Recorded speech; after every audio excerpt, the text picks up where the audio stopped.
Ito ang Presidential Broadcast Service. Radyo Pilipinas. Radyo Publiko ng Bagong Pilipinas para sa Bagong Pilipino. Naghahatid ng mahahalagang balita at impormasyon na guugnay ng pamahalaan sa sambayanan. Tulay sa himpapawid ng serbisyo publiko. Radyo Pilipinas. Radyo Publiko. Ang boses ng Pangulo. Sa Iloilo. Radyo Pilipinas. 585 AM. Philippine Standard Time, alas 4:04 sa hapon. Gikan sa hulong balitaan sa PBS, Radio Pilipinas, Iloilo. Dito sa bukos na pwersa sa News and Public Affairs Division, mga pagsaysay sa mga hitabo o aksyon, mga pananawan, kagdesisyon, mga hibubuto sa napitukan na sektor, mga danagpong ng balita, diri sa Iloilo, at mga bahin sa Kabisayan nagkatungdan, mga balita na napikot sa sunod sa naligan ng 24 oras. Inyong mapagdaan sa Headliners Watch. Kagkaroon, yari ang inyong PBS News Team.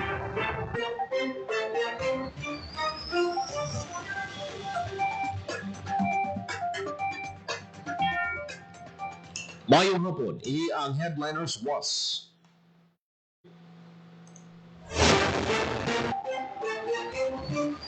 Lunes, Enero 12, 2025. Ilang inyo tag balita, Joseph Paul Noblesa Tarosa. Kagkaroon sa mga pangulong dinaman. Security preparation sa Dinagyang Festival, mga para sa piyagsang pagbaylo sa ang otoridad. Iloilo City Government nagatag sa commendation sa mga kapulisan na nakong kontribusyon sa drug clearing operation sa syudad. Opening salvos ang Dinagyang Festival nangin maduagon. Kagkaroon sa detalye na sang aton mga balita. Radyo Pilipinas. Radyo Pilipinas News. Radyo Pilipinas. Radyo Pilipinas News.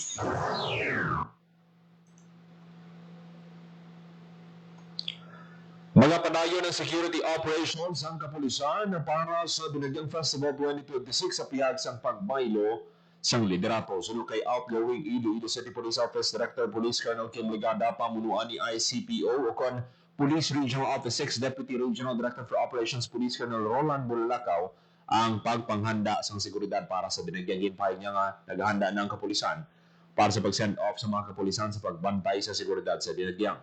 Nagpalasalig siyang ipatuma ng mga security protocols na nahanda nila para sa Dinagyang Festival. Sa piyagsang pagbago sang liderato, ipasalig naman ng magapadayon ng kampanya sa kapulisan batok sa illegal drugs. Kinrelieve si Ligada matapos ang sobra sa katuwing pagpungko bilang ICPO Director. Radyo Pilipinas. Radyo Pilipinas News. Government nagatag sang commendation sa mga kapulisan na nakong kontribusyon sa drug clearing operation sa syudad. Detalye sa balita, Emiro Santiagudo. Radyo Pilipinas. Radyo Pilipinas. Report. Kilala sa Iloilo City Government ang dakong kontribusyon sa kapulisan sa drug clearing operations sa syudad. Sa ginpatigayon na flag raising ceremony sa Lunes, naghatag sa Certificate of Commendation ang syudad sa pagpamuno ni Iloilo City Mayor Raisa Treñas, police stations, kagkapulisan na may mataas na accomplishment sa drug clearing operations. Lakip sa ginhatagan sa ngawardang Molo Police Station, Iloilo City Police Station 10, Police Captain Val Campbell, Police Captain Ryan Chris Chavez Inot, Police Captain Roque Jimeno III, at si outgoing ICPO Director Kim Ligada. Nagpasalamat naman ng alkalde kay Ligada sa iyang pagpungko bilang director ng ICPO. Sa iyang pagpamuno ng back-to-back Best City Police Office ng ICPO, kag nangin mas hugot ang kampanya kontra sa ilegal na droga, kag mas nangin papago na pagpatuman sang peace and order sa syudad. Sa tiyon sa iyang termino malapit sa 1,000 ang natigay na drug operations. Mas sobra 1,000 ka mga drug personalities na nadakpan, kag kapin 300 milyones pesos ang balor sa illegal na droga na na-confiscate. Para sa Bagong Pilipinas, Emerson Santiagudo, Radyo Pilipinas, Radyo Pilipinas. Radyo Pilipinas News. Dapat siya ganagid ang Dinagyang Fever sa syudad sa Iloilo matapos formal na ginbuksan ang selebrasyon sa Dinagyang Festival 2026 pinagi sa ginhiwat nga opening salvo sang Domingo, Enero 11. Puno sa energy and teaser performances ng 13 tanan ka mga tribo nga magapasakop sa Dinagyang Tribes Competition kag dagyang sa Kalye Real Suksok ang maduagon nga costume sa ang mga tribo nagpakita sang performance nga may nanuay tuhay nga tema iniman ang labing unang nga kahigayunan nga giniwat ng opening salvo sa duha na lang ka venues, partikular sa Iloilo Freedom Grandstand kag sa Iloilo Sports Complex sa mensahe ginpabugal ni Mayor sa Trenyas ang barato nga ticket sa Dinagyang Festival agud mas madamo pa nga Ilonggo ang makatan-aw dugang panyay ng tsansa sa mga Ilonggong ipakita ang abilidad, talento kag madinuagon nga performance. Radyo Pilipinas. Radyo Pilipinas News. Nagtugas ang abo makadwa ka beses ang Bulkan Kanlaon sa sa pinakauling nga bulletin sa FIFOX. Ang ashing activities naglawig sang 15 minutos ang una kag 80 minutos naman ang ikadua. Samtang may 5 pagid kalinog nga na-monitor ang opisina sa Kanlaon sa magkaligad nga 24 oras kag ang sulfur dioxide flux sini naglabot sa 1,691 ka tonelada kada adlaw sang Enero 11 sa gyapon nakasaka sa alert level 2 ang Kanlaon. Radyo Pilipinas. Radyo Pilipinas News. Human Baron daging pasalamatan si Engineer Pakanan sa pagserbisyo sa DPWH Iloilo City Engineering Office. Detalye sang balita Emiro Santiago. Radyo Pilipinas. Radyo Pilipinas. Report. Gin pasalamatan ni Iloilo City Lone District Representative Julian Jamjam Baronda sa District Engineer Roy C. Pakanan sa iya nga pagserbisyo bilang officer in charge sa DPWH Iloilo City District Engineering Office. Bisan pa nga gin-relieve na inisya sa iya nga pwesto. Sa iya nga pahayag, gin-kilala ni Baronda ang liderato ni Engineer Pakanan na may professionalism at dedikasyon sa pagserbisyo publiko nga dako ang kontribusyon sa pagpatuman sa mga infrastruktura sa Iloilo City. Dugang nga bilib siya kay Engineer Pakanan sa iya nga pagpili sa iya nga ginsumpaan nga katungdanan bilang inhinyero kag alagad sa gobyerno sa baylo nga magpadaog sa impluwensya sa politika. Ginpayag man niya nga ang pag-relieve kay Pakanan wala sa ang kaangtanan sa mga flood control anomalies, ghost projects kung anuman nga anomalya sa pondo. Dugang niya nagdiya ini sa pwesto nga matinlo ang reputasyon kag wala sang dahid sang korupsyon. Samtang ginahulat ang iya nga masunod nga assignment, nagasalig si Baronda nga pagadalon ni Pakanan ng iya nga disiplina kag integridad sa iya nga masunod nga nangin katungdanan. Nalakip si Pakanan sa mga district engineers ng DPWH nga ginrelieve matapos ka mapaslawan nga malabot ang qualification standards sa Civil Service Commission.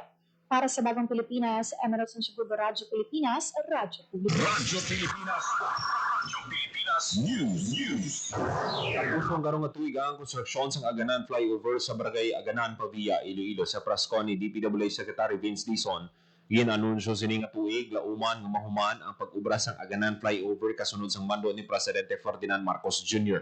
Matandaan nga ginpaidalo sa jet grouting ang pundasyon sa flyover agad mas mapapag-on ini. Yung himo ni Dizon ang announcement sa press conference kaina sang Aganan. Radyo Pilipinas. Radyo Pilipinas News. Nontos 14 milyones pesos nga balor sang illegal nga droga na kumpiska sang Police Regional Office 6 ng tuig 2025. Ini na kumpiska sang kapulisan sa ginlunsar nga 1,806 anti-drug operations sa dinadakpan ng masobra 2,200 ka drogista. Ang nakumpiskang illegal nga droga resulta sa masangkad ng intelligence monitoring kag maayo nga koordinasyon sa mga partner agencies kag pumuloy nagapanguna sa may pinakadako nga bulto nga nakumpiska ang Iloilo Police Provincial Office nga naglabot sa 28 kalibo kag gramo sang shabu kag 85 grams sang marijuana. Naka-aresto man ang ITPO sang 540 individuals nga nagaduso sang illegal nga droga. Sulod kay PRO6 Director Brigadier General Josefino Liga, prioridad kung ang nalabot sa kapulisan sa kampanya, nagapakita lang kung ano kaseryosong PRO6 sa tinduan ng rehiyon batok sa illegal nga droga. Prioridad sa PRO6 nga proteksyonan ang mga pumuloy batok sa malaing epekto sa illegal nga droga. Radyo Pilipinas. Radyo Pilipinas News. Ang klase kag trabaho sa Aklan State University Main Campus sa Banwas ang Banga Aklan matapos makabaton ang universidad sang bomb threat. Kay inasang aga siging pagwa ang advisory sang ASU ang pamahugin padala sang wala pa makilalang individual pagi sa messenger. Sa karon nakipag-angot na ang universidad sa otoridad agud ma-verify ang pamahog. Ginpayag sa Aklan State University nga prioridad gid niya ang safety sa mga estudyante kag tanan nga empleyado sa universidad. Radyo Pilipinas. Pilipinas News. 1,456 wanted persons ang naaresto siyang Police Regional Office 6 sa ginpatinga region-wide manhunt operations sa tuig 2025.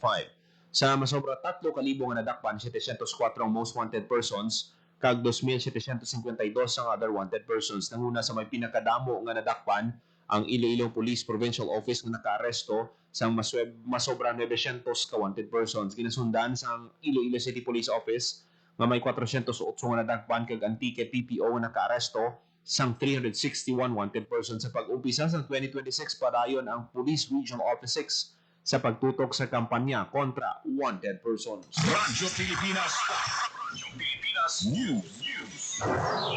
Comelec Iloilo City Voters Registration ginihiwat sa La Paz District subong nga semana. Detalye sang balita, Janelle Baclay. Radyo Pilipinas. Radyo Pilipinas. Report. Patayon na pag-event sa voters registration sa Commission on Elections sa Iloilo City para sa nagilapit ka barangay SK election. Sa mga semana, sa distrito sa La Paz ang schedule sa registration sa diging mo kapatuloy kung mag-apply sa mga transaksyon sa ginahiwat na Register Annual Program sa Comelec. Enero 12 sa Barangay Gym sa Nabutasan La Paz pwede nga makaparehistro.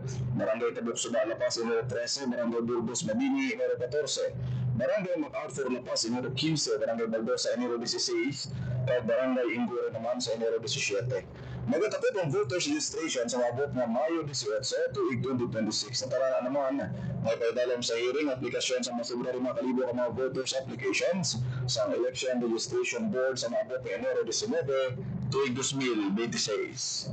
Para sa Bagong Pilipinas, Junal Baclay, Radyo Pilipinas, Radyo Publiko. Radyo Pilipinas. Radyo Pilipinas News.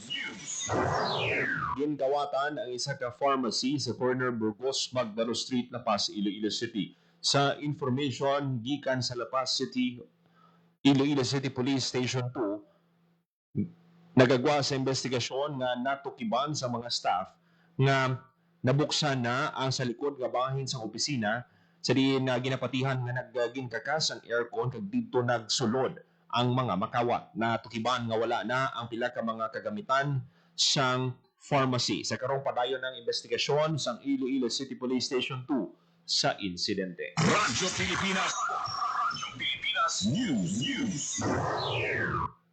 Ang Police Regional Office 6 din napabasko pa ang kampanya kontra loose firearms sa di naglabot sa 474 individuals ang naaresto kag na-recover ang 2,346 ka mga armas kag 202 explosives sa 495 operations sa Bugos nga Western Visayas sang tuig 2025. Ini resulta sang proactive approach sang Police Regional Office 6 sa risgo nga dala sang loose firearms which are commonly associated sa mga kriminal nga aktibidad kag mga violenteng insidente sa Western Visayas. Sa total firearms kag explosives nga na-recover, 554 firearms kag 29 ka eksplosibo ang nakumpiska pinaagi sa intensified law enforcement operations, samtang ang 1,792 ka pusil kag 173 ka eksplosibo ang voluntaryo nga ginsungka sa pumuluyo o konsang publiko.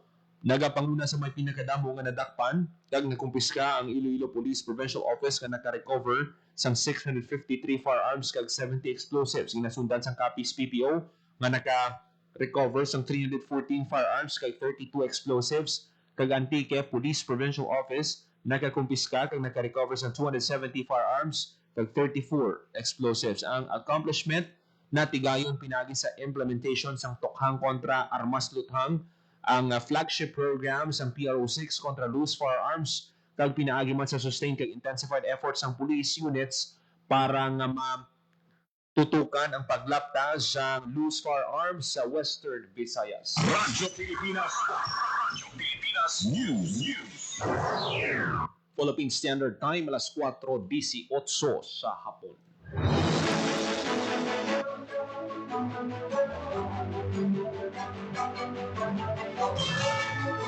Kagami ito manatipon nga balita sa PBS Radio Pilipinas Iloilo News Team, Lunes, Enero 12, 2026. Sinang inyong tagbalita, Joseph Paul Noblesa Tarosa.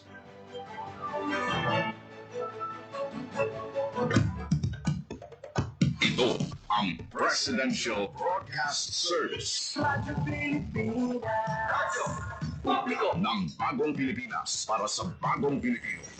Naghahatid ng mahahalagang balita at impormasyon na guugnay ng pamahalaan sa sambayanan. Tulay sa himpapawid ng serbisyo publiko. Radyo Pilipinas. Radyo Publiko. Ang boses ng Pangulo sa Iloilo. Radyo Pilipinas. 585 AM.